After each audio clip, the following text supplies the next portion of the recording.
Mediante los últimos programas hemos venido desarrollando una secuencia de temas sobre el profeta Isaías, cuyo ministerio duró alrededor de 6 décadas, tiempos en el cual se sucedieron 4 reyes allí en Judá: el rey Usías, el rey Jotam, el rey Acaz, de quien hablamos el programa anterior, y Ezequías, de quien hablaremos en esta oportunidad.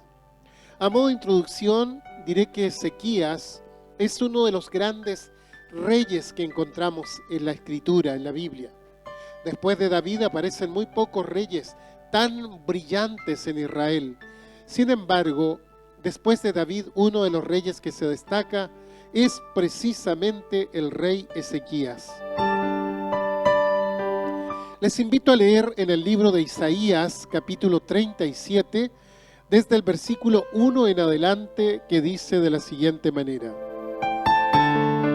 Aconteció pues que cuando el rey Ezequías oyó esto, rasgó sus vestidos y cubierto de cilicio vino a la casa de Jehová y envió a Eliaquim, mayordomo, a Sebna, escriba, y a los ancianos de los sacerdotes, cubiertos de cilicio, al profeta Isaías, hijo de Amós, los cuales le dijeron: así ha dicho Ezequías, día de angustia, de reprensión y de blasfemia es este día, porque los hijos han llegado hasta el punto de nacer y la que da a luz no tiene fuerzas.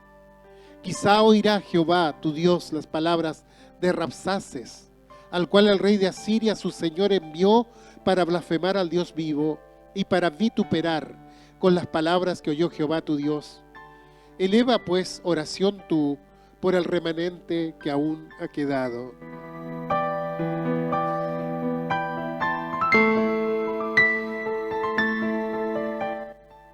Vinieron pues los siervos de Ezequías a Isaías, y le dijo Isaías: diréis así a vuestro señor: así ha dicho Jehová, no temas por las palabras que has oído, con las cuales me han blasfemado los siervos del rey de Asiria.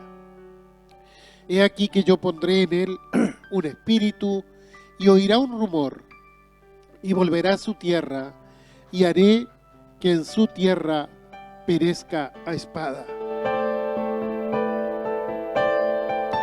Paso al versículo 33. Dice: por tanto, así dice Jehová acerca del rey de Asiria: no entrará en esta ciudad, ni arrojará saeta en ella. No vendrá delante de ella con escudo, ni levantará contra ella baluarte. Por el camino que vino volverá, y no entrará en esta ciudad, dice Jehová, porque yo ampararé a esta ciudad para salvarla por amor de mí mismo y por amor de mi siervo. Y salió el ángel de Jehová y mató a 185,000 en el campamento de los asirios. Y cuando se levantaron por la mañana, he aquí que todo era cuerpos de muertos. Entonces Sennacherib, rey de Asiria, se fue e hizo su morada en Nínive. Y aconteció que mientras adoraba en el templo de Nisroch, su dios, sus hijos Adramalec y Sarecer le mataron a espada y huyeron a la tierra de Ararat, y reinó en su lugar Esaradón, su hijo.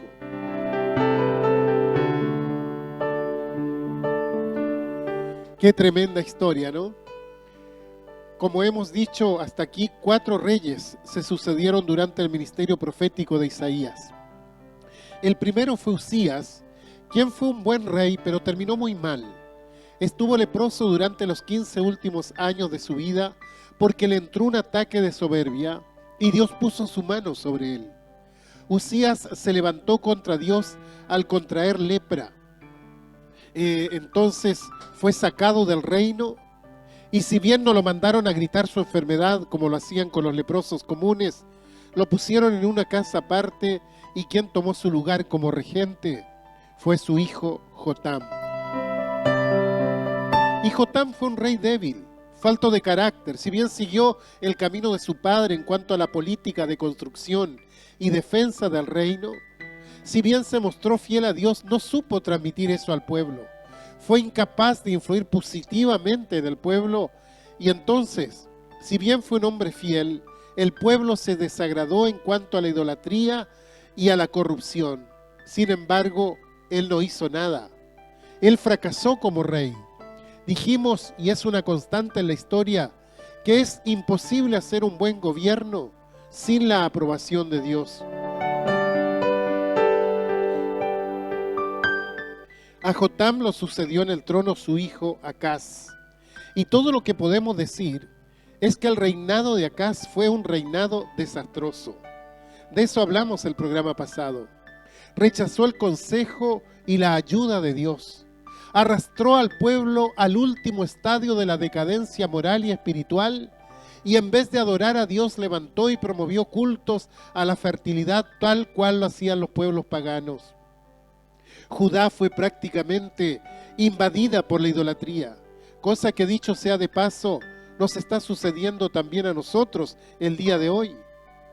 Porque fíjese usted, hoy en día es habitual ver en televisión personas agradeciendo a la Pachamama o a la Ñuque Mapu y cuánta divinidad pagana se le presente.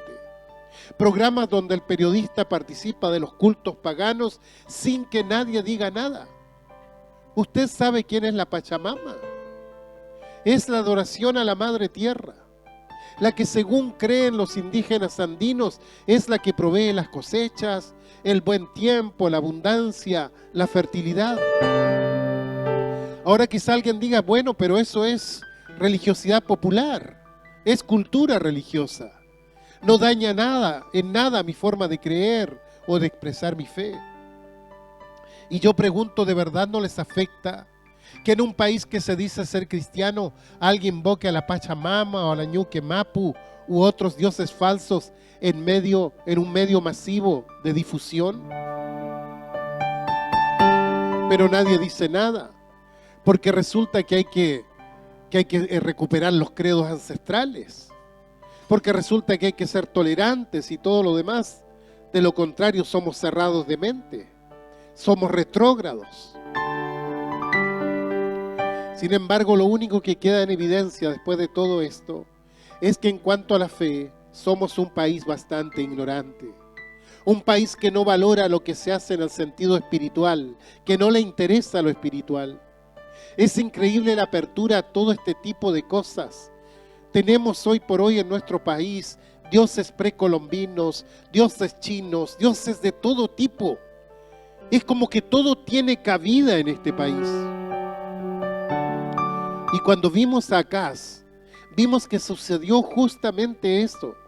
El pueblo se corrompió y se degradó espiritual y moralmente, y por consecuencia se degradó también social y políticamente.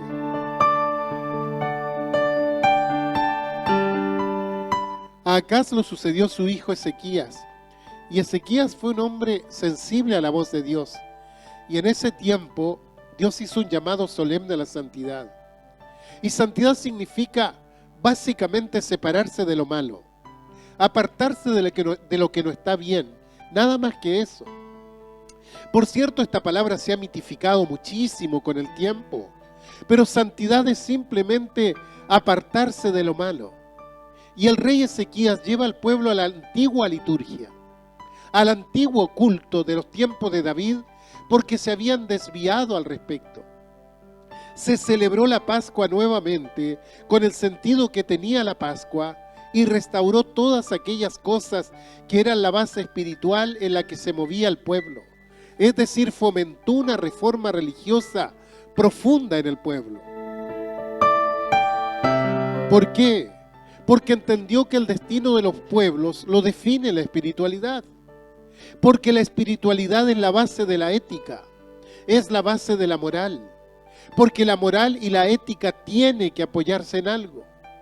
Cuando vemos una sociedad que se está cayendo a pedazos, donde no hay respeto por nada ni por nadie, implica simplemente que esa sociedad ha decaído, que se ha corrompido en su espiritualidad, en su fe. Si no nos apoyamos en Dios, caemos en la soberbia como individuos y como sociedad, y entonces el siguiente paso es la decadencia total.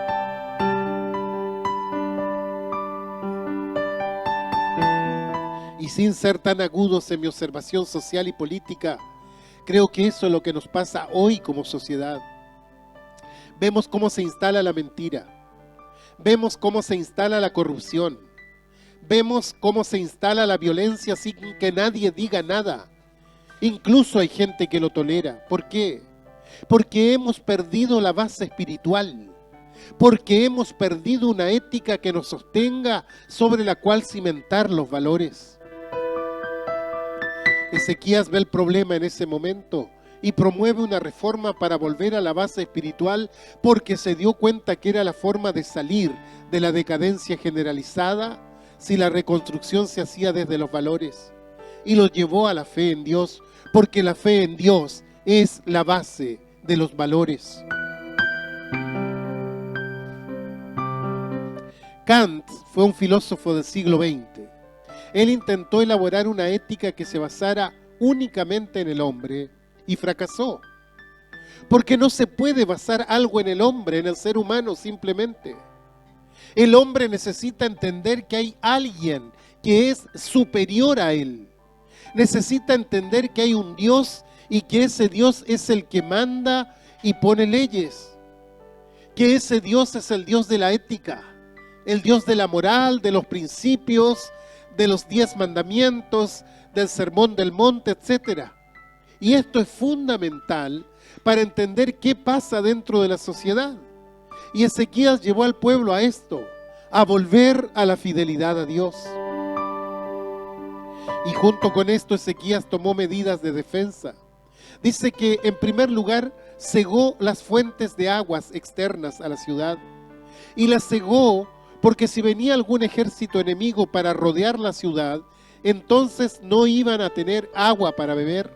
Y como Jerusalén no tiene un río alrededor, no está edificada donde hay un río, entonces le creaba un problema muy grande al enemigo que llegara hasta ahí para atacarles. Lo segundo que hizo Ezequías fue levantar los muros que estaban caídos o deteriorados.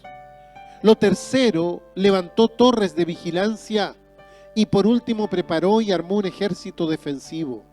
Es decir, tomó a lo menos cuatro medidas. Porque dijo, no permitiremos que el enemigo se alimente o beba agua cuando se acerque a nosotros. Le vamos a poner un límite. ¿Hasta dónde puede llegar?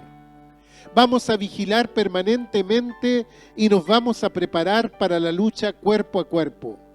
Todas estas medidas, si bien eran humanas, también eran necesarias. Pero fijémonos en un detalle. Ezequías fue un hombre espiritual. Él vivió la fe en forma espiritual, pero además tomó medidas humanas. ¿Por qué? Porque estaba consciente de que había una parte que le correspondía a él. No cayó en esa falsa espiritualidad de si soy fiel al Señor no tengo que tomar precauciones porque Él se encargará de todo. No. Él dice las precauciones hay que tomarlas igual. Hay que mantener la fidelidad, por tanto lo que me toca hacer a mí, lo tengo que hacer. Quiere decir que no solo fue fiel, sino que fue también un hombre precavido. La historia bíblica sobre Ezequías, tanto en el libro de Crónicas como en el de los Reyes, dice algo revelador acerca de la situación que vivía. Dice que era un hombre fiel, que era un hombre que adoraba a Dios, y dice el relato que un día vino Sennacherib, que era el rey de los asirios, con un multitudinario ejército para invadir Judá. Quiere decir que la fidelidad no es sinónimo de que no van a haber embates en la vida. Eso de que si usted es fiel al Señor no le va a pasar nada, que nunca va a tener problemas, es un cuento chino prácticamente. Porque sí van a haber problemas, sí van a haber dificultades. Aun cuando usted sea fiel al Señor, también va a tener problemas. El Señor y la Escritura lo dicen, y tal vez tenga hasta más problemas que aquel que no es fiel al Señor, claro. Porque el que no es fiel a Dios simplemente se deja arrastrar por la corriente. En cambio, el creyente fiel está siempre nadando contra la corriente, y el enemigo buscará quebrar su fidelidad. Lo normal es que nos ocurra esto. Siempre hay tentaciones en la vida. La fidelidad no garantiza de ninguna manera la ausencia de problemas. Un autor cristiano decía, si nunca hubiese nubes en nuestra vida, no tendríamos fe. Pero justamente la fe es la que nos mueve a recibir embates a fin de aumentarla y a fin de mantenerla. Una vez que el enemigo rodeó la ciudad de Jerusalén, comenzó una verdadera guerra psicológica, una guerra de desmoralización. Sennacherib, que era un hombre de guerra, y el ejército que lo rodeaba, que era poderoso, trató de desanimar, de amedrentar a Ezequías y al pueblo. Elaboró un discurso que lo llevaban a todas las ciudades para desmoralizar a la gente. Entonces la gente se asomaba en las murallas y escuchaba el discurso del otro lado, y este discurso decía que Judá no tenía el poder militar que ellos tenían, que los judíos eran inútiles en ese sentido, y en rigor eso era verdad. También decían que ninguna divinidad los podría ayudar, porque habían derribado los lugares altos de adoración, y por tanto no hay un Dios que proteja a Judá. Fíjense ustedes cómo el enemigo mezcla la verdad con la mentira.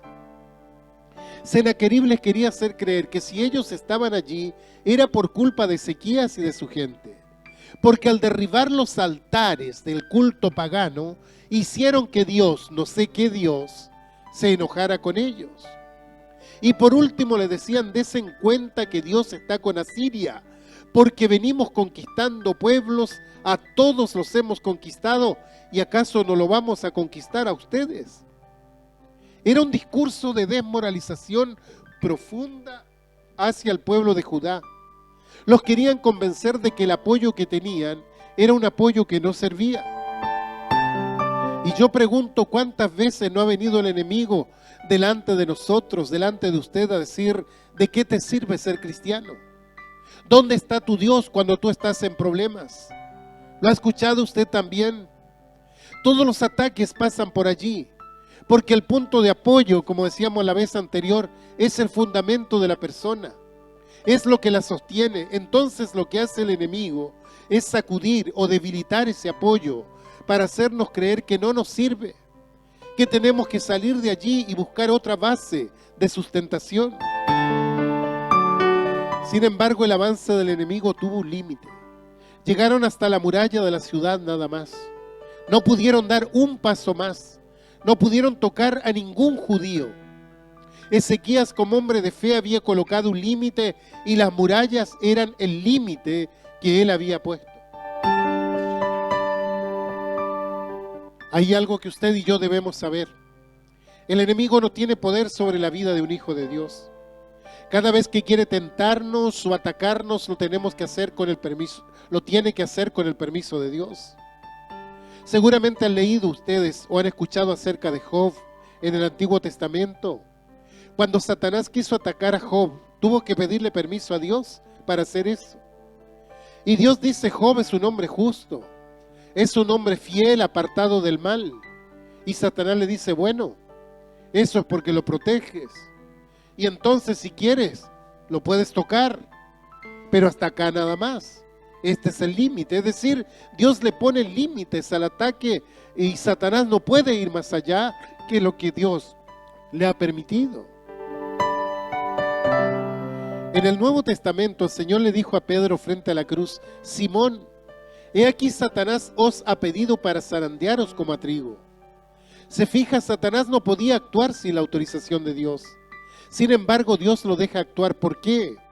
Porque eso fortalece la fe, porque eso mide la fe, la firmeza espiritual de la persona. No estaríamos firmes espiritualmente si no tuviésemos ataques, pero la firmeza está en que viene el ataque y uno se mantiene firme en ese momento. Si Dios no permitiera nubes en nuestra vida, nuestra fe sería muy débil, muy floja eventualmente. Por eso Dios permite estas cosas. Ahora lo importante es que sepamos que cada vez que somos tentados, tenemos que saber que hay un límite puesto por Dios. Más allá el enemigo no puede llegar. Y esta protección lo describe varias veces David en los Salmos. Por ejemplo, el Salmo 3:3 dice: mas tú, Jehová, eres escudo alrededor de mí, mi gloria y el que levanta mi cabeza. El Salmo 34:7 dice: el ángel de Jehová acampa alrededor de los que le temen y los defiende.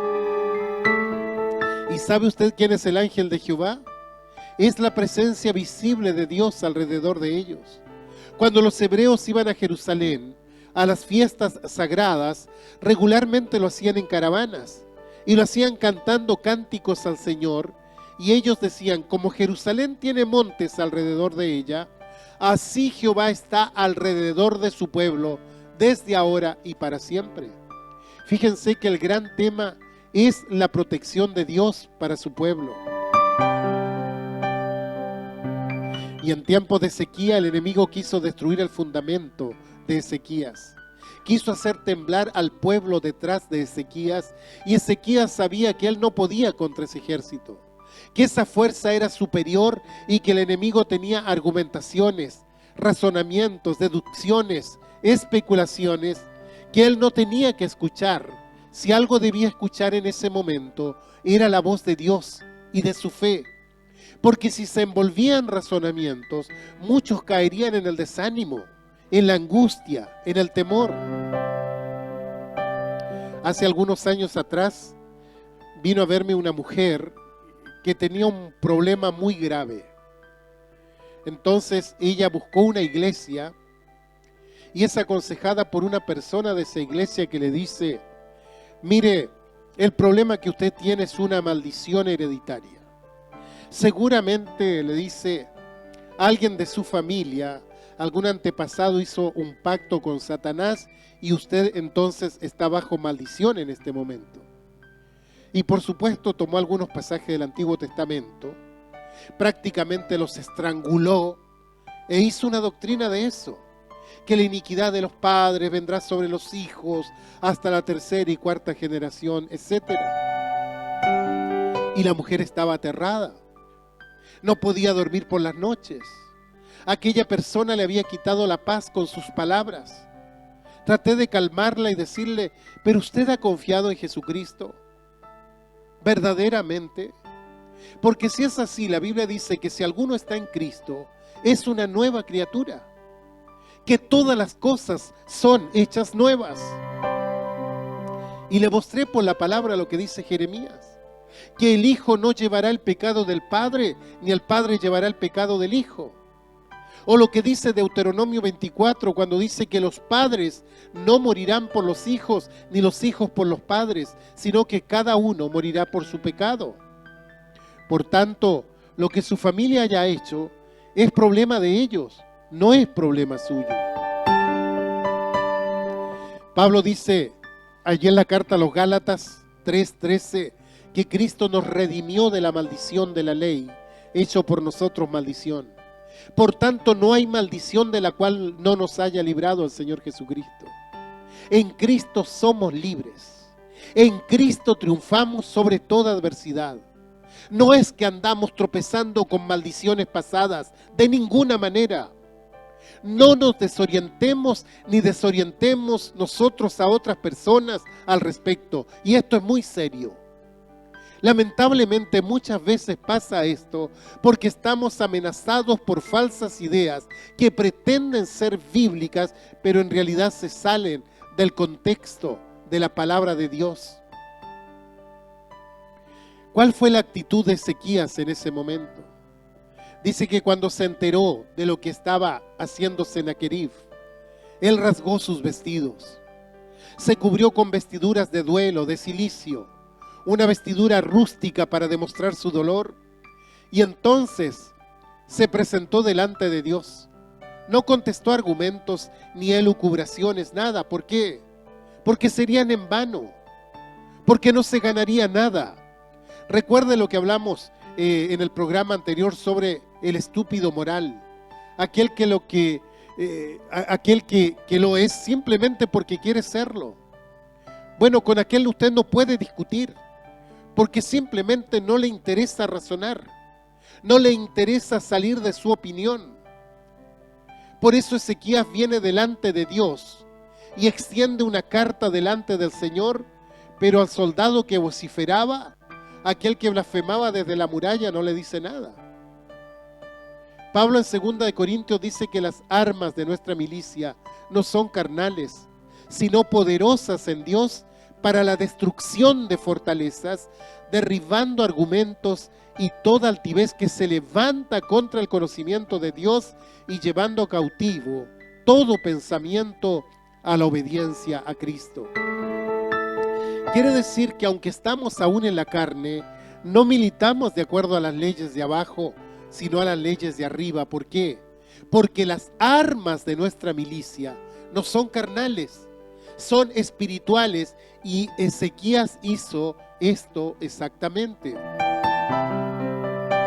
Una poderosa lección para saber qué hacer cuando somos atacados por el enemigo, para que no caigamos en su juego, para que no caigamos en sus argumentaciones, porque a él simplemente no le interesa argumentar. Cuando Pilato interrogó a Jesús, dice que él no dijo nada. Isaías dice: como cordero fue llevado, enmudeció y no abrió su boca. ¿Por qué? Porque con responder no hubiese ganado nada. Entonces lo que tenemos que hacer es presentar nuestra causa al Señor. El único que puede intervenir es Dios. Y así lo hizo Ezequías.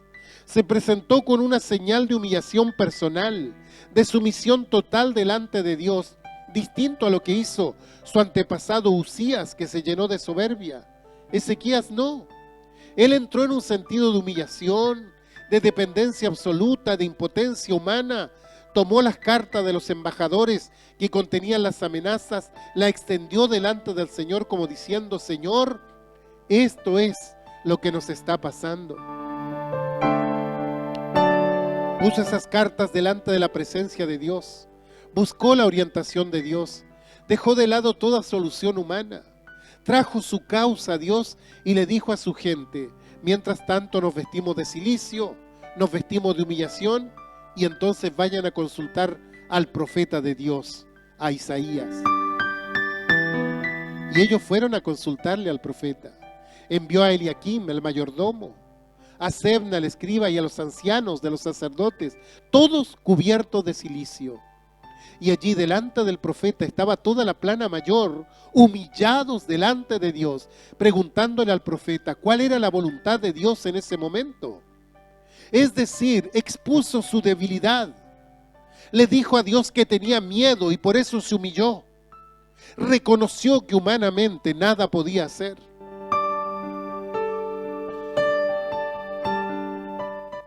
¿Y cuál es la respuesta de Dios que le da por medio de Isaías?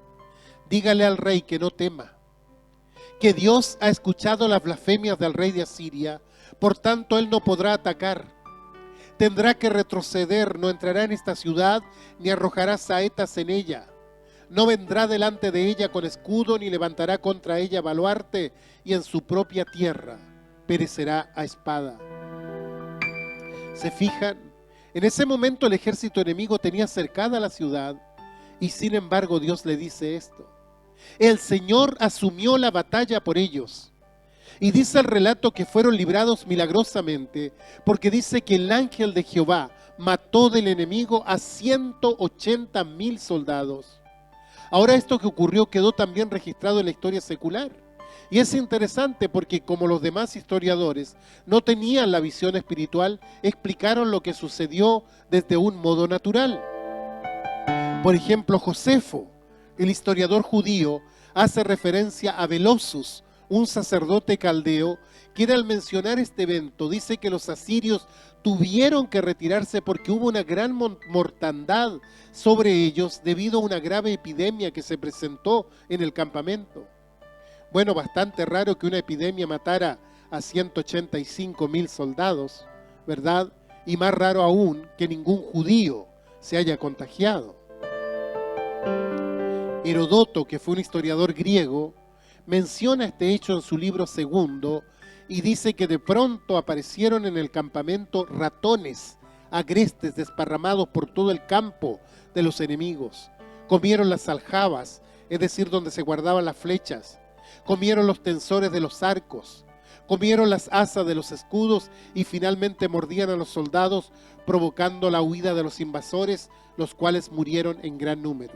Y la verdad es que no es muy creíble esta historia, pero eso es lo que cuenta Herodoto. En realidad los historiadores nos explican qué fue lo que pasó. Sin embargo, la Biblia dice que hubo un rey que vino humillado delante de Dios, que se postró delante de Dios y presentó su causa delante de él. Ahora, por supuesto, esto no lo puedo entender. No lo pudo entender un sacerdote caldeo. No lo pudo entender un historiador griego. ¿Por qué? Porque ellos miran con los ojos de abajo nada más.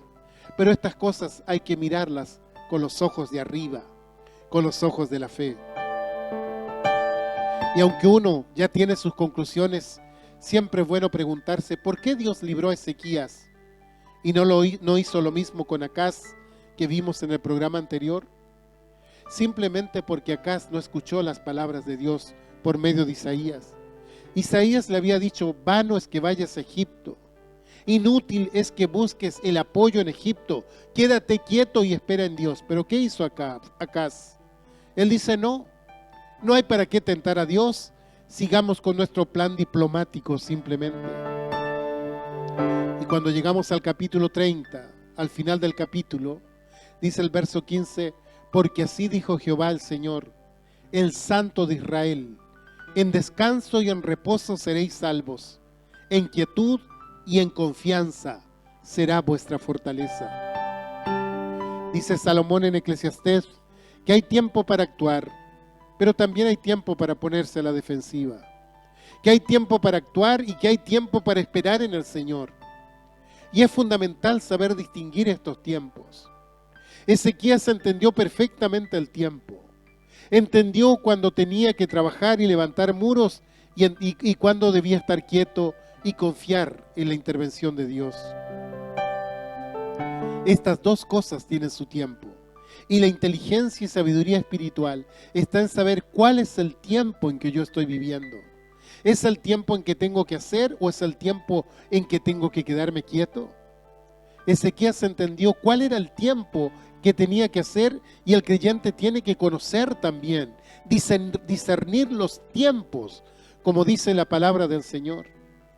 David dice en el Salmo 40, versículo 1, pacientemente esperé a Jehová y se inclinó a mí y oyó mi clamor. Pacientemente. ¿Por qué?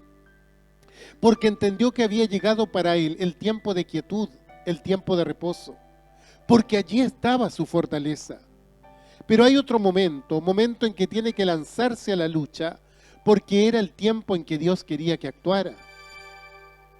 A diferencia de estos tiempos, es la sabiduría espiritual saber en qué tiempo me encuentro. ¿Cuáles son esos tiempos? ¿Cuáles son las fuerzas que tengo en que debo depender de Dios? ¿Tiempo de quietud?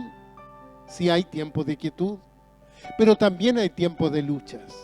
Lo importante es saber esperar en el Señor siempre.